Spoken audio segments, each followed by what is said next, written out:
بسم اللہ الرحمن الرحیم ایاک نعبد و ایاک نستعین۔ میرے پاکستانیوں، کل ڈاکٹر یاسمین جو کور کمانڈر کے اوپر حملہ ہوا تھا، جو گھر جلایا گیا تھا، اس کیس میں بری ہو گئی ہیں۔ عدالت نے ان کو بے قصور قرار دے دیا گیا ہے۔ اب ڈاکٹر یاسمین ہماری سینٹرل پنجاب کی پریزیڈنٹ ہیں۔ سینٹرل پنجاب کی پریزیڈنٹ جب بری ہو جاتی ہیں تو اس کا مطلب کہ یہ پارٹی پالیسی نہیں تھی، یہ جو جلائے گئے ہیں، وہ جو گھر جلایا گیا اور جدھر بھی 3-4 جگہ اور جو جگہیں جلائی گئی ہیں، یہ پارٹی پالیسی نہیں تھی، کیونکہ ڈاکٹر یاسمین تو پریزیڈنٹ ہوتے ہوئے انہوں نے پارٹی پالیسی بتانی تھی نا کیا ہے۔ تو جب وہ بری ہو گئی اور وہ ان کی ویڈیو چل رہی ہے، یوٹیوب پہ چلے جائیں، وہ بار بار کہہ رہی ہیں کہ آپ نے اندر نہیں جانا، لاؤڈ سپیکر پہ کہہ رہی ہیں اندر نہیں جانا۔ تو اس سے اب آگے سوالات اٹھ جاتے ہیں کہ کیا یہ جو لوگوں کو اندر ڈالا گیا، 10,000 سے زیادہ لوگ جیلوں میں ہیں، کیا یہ ایک پری پلان ایک منصوبہ بنا ہوا تھا کہ اس کی آڑ لے کے یہ جو کور کمانڈر کا گھر ہے اور یہ جو اور جگہوں پہ آگے لگی ہیں، ان کی آڑ لے کے ساری پارٹی کو بین کرنا تھا؟ ساری پارٹی کے اوپر جس طرح کا اس وقت ظلم و تشدد کیا جا رہا ہے، کیا یہ پہلے سے پلان تھا؟ اب تو یہ سامنے آ رہا ہے، یہ تو اب واضح ہو گیا ہے کہ اس کا مطلب کہ جو بھی کوئی کر رہا تھا وہ پارٹی پالیسی نہیں تھی، نہیں تو ڈاکٹر یاسمین بری نہ ہوتی۔ اور میرا 27 سال کی پولیٹکس میں چیلنج کرتا ہوں کہ کہیں بھی آپ جا کے مجھے یہ بتا دیں کہ میں نے کہا ہو کہ قانون سے باہر جانا ہے۔ پرامن احتجاج، دھرنا کرنا، لانگ مارچ کرنا، جب تک وہ پرامن رہے، یہ ہمارا حق ہے، یہ میرا آئین، میری کانسٹیٹیوشن مجھے یہ حق دیتی ہے اور یہ سب کو پاکستانیوں کو دیتی ہے۔ 3 لانگ مارچز ہمارے خلاف کی گئی، 3۔ بتائیں کتنی FIR کٹی، کتنے لوگوں کو کتنوں کے گھروں میں گھس کے ان کے دروازے توڑ کے اندر جا کے لوگوں کو جیلوں میں ڈالا گیا، کتنوں کی مار پٹائی کی گئی، کتنوں کے اوپر ٹیئر گیسنگ کی گئی۔ اور مجھے یہ بتائیں کہ اب جو ہمارے لوگوں کو اندر ڈالا ہوا ہے، کیا کوئی اس کے اوپر انڈیپینڈنٹ انکوائری ہوگی یا نہیں ہوگی؟ دیکھیں، یہ ہو ہی نہیں سکتا، یہ دنیا کا قانون نہیں ہے کہ آپ ہی جج کریں، آپ ہی فیصلہ کریں سزا اور آپ سزا دے دیں، جج، جوری، ایکسیکیوشنر۔ یہ تو دنیا میں کہیں بھی نہیں ہوتا۔ ہمیشہ جب کوئی انسیڈنٹ ہوتا ہے انڈیپینڈنٹ انکوائری ہوتی ہے۔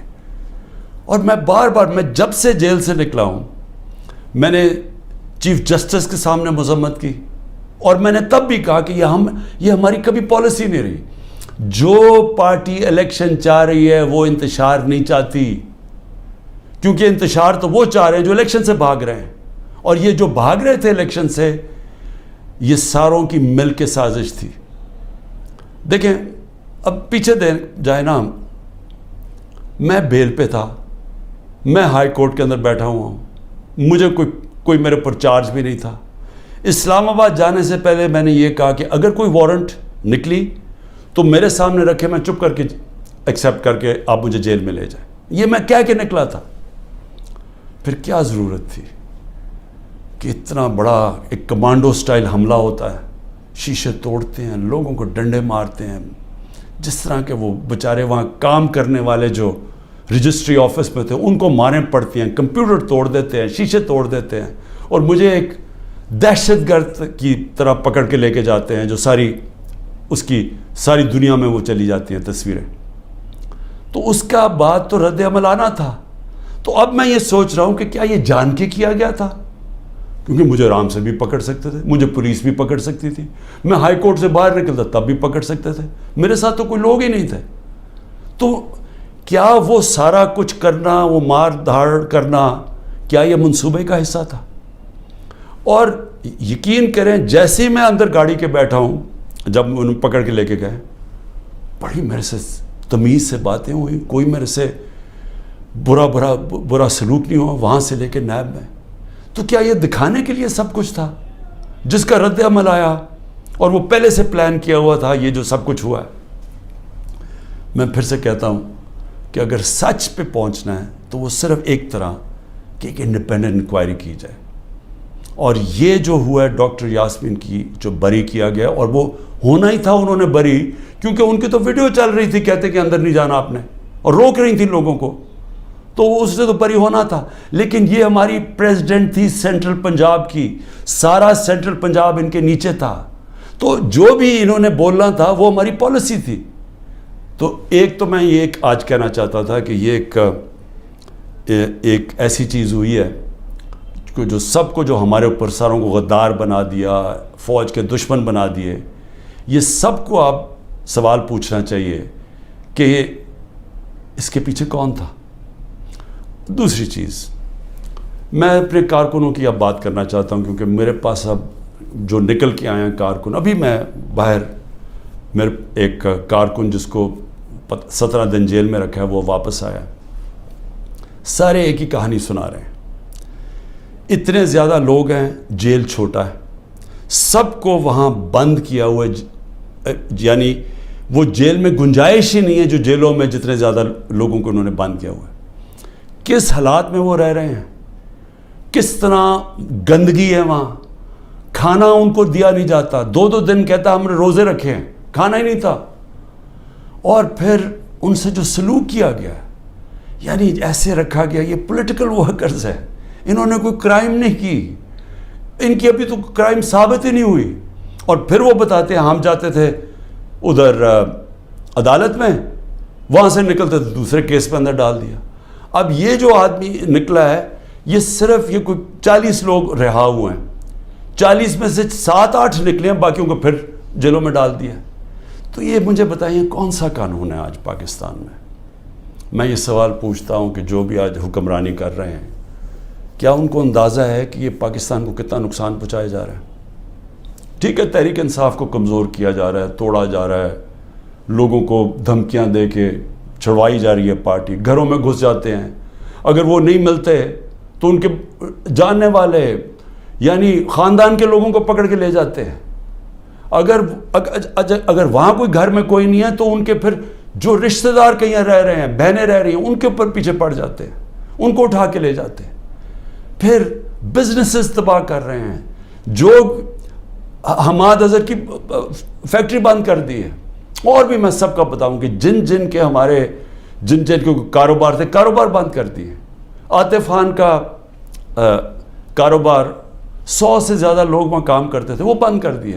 وہ ایکسپورٹ کرتے تھے چیزیں، وہ رہ گئی بیچ میں. تو یہ جو کیا جا رہا ہے، میں پھر سے یہ سوال پوچھتا ہوں کہ ہم پہنچ جا کدھر رہے ہیں؟ یعنی اس سے اچیو کیا ہوگا؟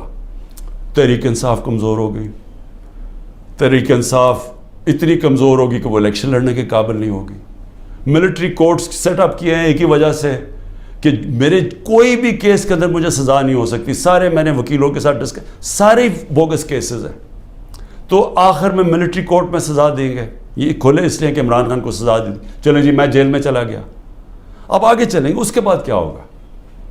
اس کے بعد پوچھنے کی بات یہ کہ کیا پاکستان جو تیزی سے اس دلدل میں پھنستا جا رہا ہے، اس میں نکل جائے گا؟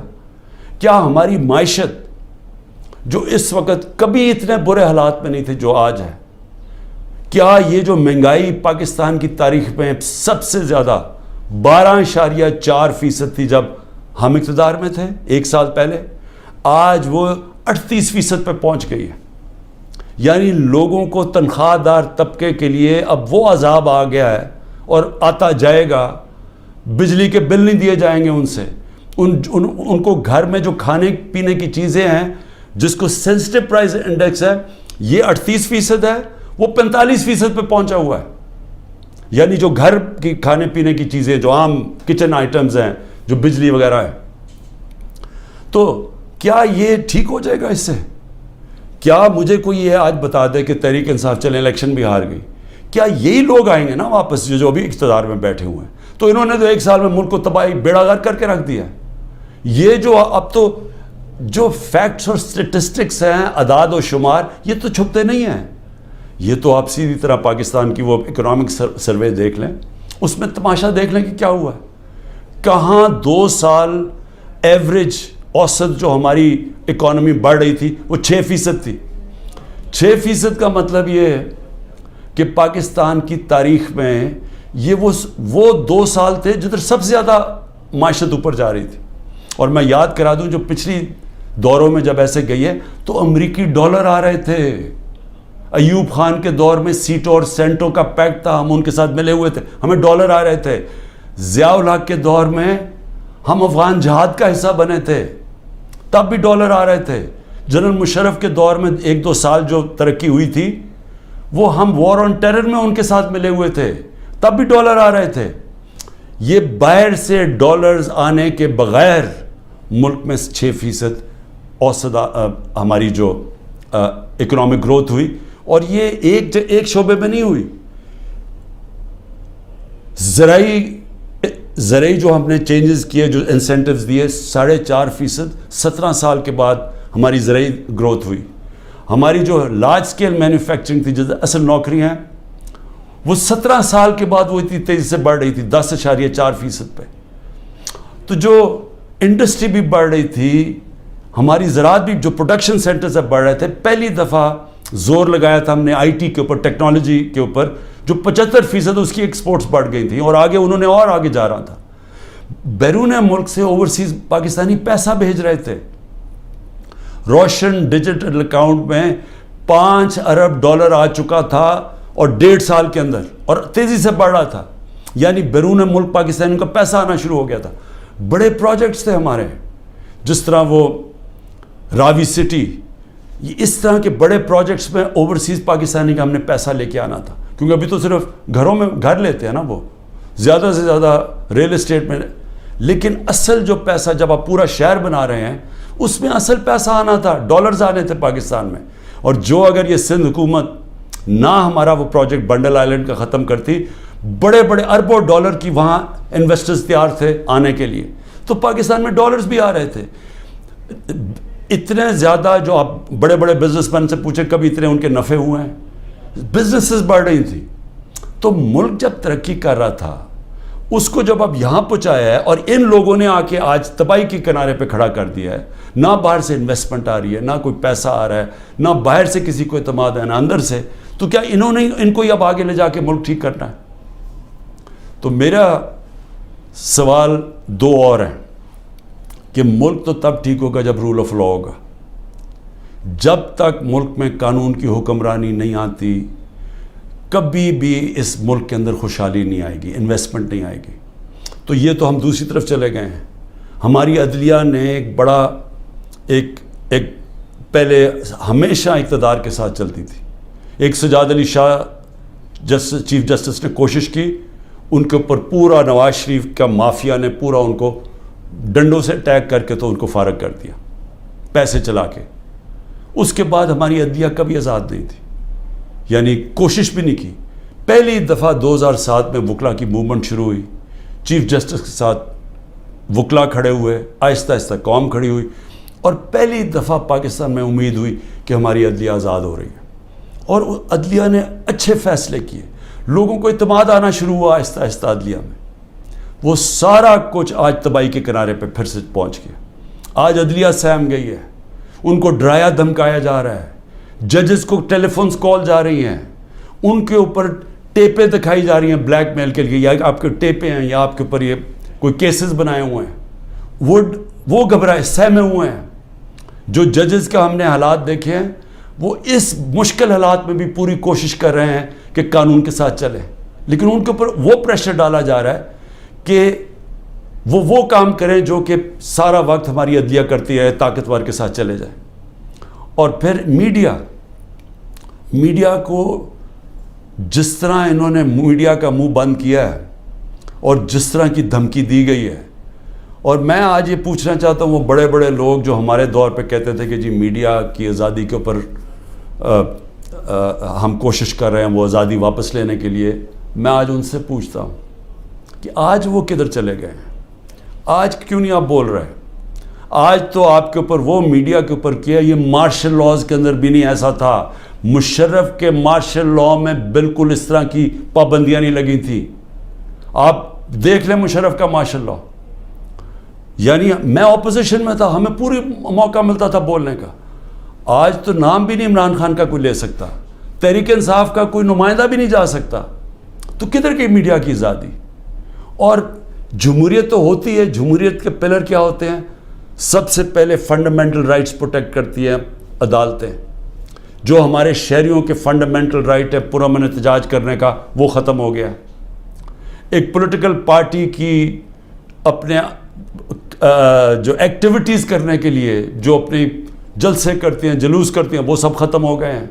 ایک پوری جو پارٹی 60 سے 70% پاکستان میں سب سے بڑی پارٹی ہے, اس کو بند کیا جا رہا ہے. اس کا مطلب جمہوریت ختم کی جا رہی ہے. عدالتوں کو دبایا جا رہا ہے, سپریم کورٹ کو تقسیم کیا ہوا ہے اور ان کو کمزور کیا گیا ہے. ان کے اوپر پریشر ڈالا ہوا ہے کہ وہ فیصلے نہ کریں, جمہوریت کے ساتھ نہ کھڑے ہوں. اور میڈیا کا وہ منہ بند کر دیا, جو کہ پھر اس کے بغیر تو جمہوریت چلتی نہیں آزاد میڈیا کے. تو آزادی رائے بھی ختم ہو گئی ہے. تو اب رہ کیا گیا ہے؟ اب رہ گیا ہے یہ کہ یا ہم چپ کر کے یہ طاقت کی حکمرانی مان لیں اور اب جائیں اسی جو پہلے پاکستان پہلے جو ڈارک ایجز میں کہتا ہوں, جو ہمارے برے وقت تھے کہ جدھر ہم دنیا کے اندر ہمارا مذاق اڑتا تھا کہ جناب پاکستان میں تو ملٹری ڈکٹیٹرشپ, یہاں تو آزادی نہیں, جمہوریت. بار بار ہندوستان سارے فورمز پہ کہتا تھا کہ پاکستان میں جمہوریت ہی نہیں, ہم بات کس سے کریں. اور آج واپس اسی دور کی طرف جا رہے ہیں. یعنی جمہوریت کو جو تباہی کی طرف لے کے جا رہے ہیں, اس کا مطلب آزادی جا رہی ہے. حقیقی جمہوریت وہ ہوتی ہے, وہی حقیقی آزادی دیتی ہے, کیونکہ وہ آپ کے بنیادی حقوق کی حفاظت کرتی ہے, وہ انصاف دیتی ہے. طاقتور سے آپ کا نظام, آپ کا آئین آپ کو تحفظ دیتا ہے, لوگوں کو آزاد کر دیتا ہے. تو یہ تو پھر وہ واپس چلے گئے ہیں وہاں. یہاں تو کوئی آزادی نہیں ہے اب. یہاں تو ہر قسم کی آزادی پہ پابندی لگ گئی ہے. تو یہ آزادی کے اوپر پابندی نہیں لگی, یہ ملک کے فیوچر کے اوپر پابندی لگ گئی ہے. ملک اس دلدل میں سے نکلا گا کیسے؟ مجھے یہ بتائیں کہ ان کے پاس اب کیا فارمولا ہے. میں آپ کو بتاتا ہوں کیا فارمولا ہے. ایک ہی فارمولا ہے کہ پاکستان کے اندر رول آف لاء قائم کریں. اس ملک کے اندر جب تک لوگوں کو, انویسٹرز کو, جو باہر سرمایہ کار ہیں, جو سب سے بڑی آپ کی طاقت اوورسیز پاکستانی ہیں, جب تک ان کو اعتماد نہیں ہوگا پاکستان کے جسٹس سسٹم پہ, انویسٹمنٹ نہیں آنے لگی اور سرمایہ کاری نہیں آئے گی, تو ہم تو ایسے کر کے بھیک مانگ کے کھڑے ہوں گے کہ جی کہیں سے کوئی ہمارا دوست ملک ہمیں پیسے ڈالرز دے دے. تو اصل تو ڈالرز آنے ہیں سرمایہ کاری سے. وہ تب آئیں گے جب ان کو اعتماد ہو پاکستان کے جسٹس سسٹم پہ. تو جب گورنمنٹ سپریم کورٹ اور آئین کے مطابق جو فیصلہ کرتا ہے کہ الیکشن ہونے ہیں 14 مئی کو, گورنمنٹ وہی نہیں مانتی, دھمکیاں دیتی ہے چیف جسٹس کو, اوپنلی کہتی ہے کہ ہم تمہارے فیصلے نہیں مانیں گے. تو اس ملک کے اندر کون اس ملک کے انصاف کے نظام کے اوپر اعتماد کرے گا؟ اور جو سرمایہ کار ہوتا ہے, جس نے محنت سے اپنا سرمایہ جمع کیا ہوتا ہے, وہ بہت گھبراتا ہے, بڑی جلدی گھبرا جاتا ہے. اس کو جب تک اعتماد نہیں ہوتا کہ میرا سرمایہ کو ایک ملک کا انصاف کا نظام تحفظ دے گا, میں جب بزنس کروں گا تو میرے پاس اگر فراڈ ہوا تو میرے پاس ایک جسٹس سسٹم ہے, وہ پروٹیکٹ کرے گا مجھے, وہ انویسٹمنٹ نہیں کرتا. الائن دبئی کے اندر یو اے میں, ابھی مجھے وہاں سے ایک خبر آئی کہ پچھلے 8 مہینے کے اندر پاکستانیوں نے الائن میں اتنی انویسٹمنٹ کی ہے جو کہ انہوں نے 10 سال میں پاکستانیوں نے نہیں وہاں کی تھی. تو پاکستان کا تو سرمایہ باہر جا رہا ہے, باہر سے چھوڑیں کہ سرمایہ پاکستان آنا ہے. لوگوں کو تو امید کھو بیٹھے ہیں, وہ اپنا سرمایہ بھی بھیج رہے ہیں, اور جو ہمارا ہیومن کیپٹل ہے, یعنی جو ہمارے پروفیشنلز ہیں جن کو باہر نوکریاں مل سکتی ہیں, وہ چھوڑ کے جا رہے ہیں. تو آگے تو ہمارا امید ہی ختم ہو گئی ہے. تو یہ اگر سارا پلان ہے کہ کسی طرح یہ سب کچھ ہو رہا ہے تحریک انصاف کو ختم کرنے کے لیے, تو اس کے بعد آگے تو پلان بتائیں کہ ختم کر کے پھر کیا کرنا ہے. تو وہ تو کوئی نظر ہی نہیں آ رہا. ان کا تو کوئی روڈ میپ ہے نہ ان کے پاس تو ہوتا تو اب تک یہ ٹھیک کر چکے ہوتے ہیں ملک کو. تو یہ تو کسی کے نہ اسٹیبلشمنٹ کے پاس کوئی روڈ میپ ہے.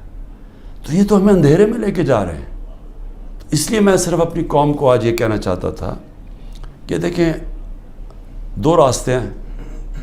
فیصلہ ہم نے کرنا ہے کہ کیا ہم نے یہ ایک جنگل کے قانون کی طرف جانا ہے اور تباہی کی طرف اور اندھیرے کی طرف، یا ہم نے ساری قوم نے جد و جہد کرنی ہے آزادی کی طرف، رول آف لاء کی طرف، کانسٹیٹیوشن کی طرف، حقیقی جمہوریت کی طرف اور خوشحالی کی طرف۔ یہ دو راستے اب آ گئے، اور میں یہ امید رکھتا ہوں کہ جس طرح میں کھڑا ہوں اور اینڈ تک جب تک زندہ ہوں کھڑا رہوں گا، آپ نے بھی اس ملک کی حقیقی آزادی کے لیے کھڑے رہنا ہے۔ شکریہ۔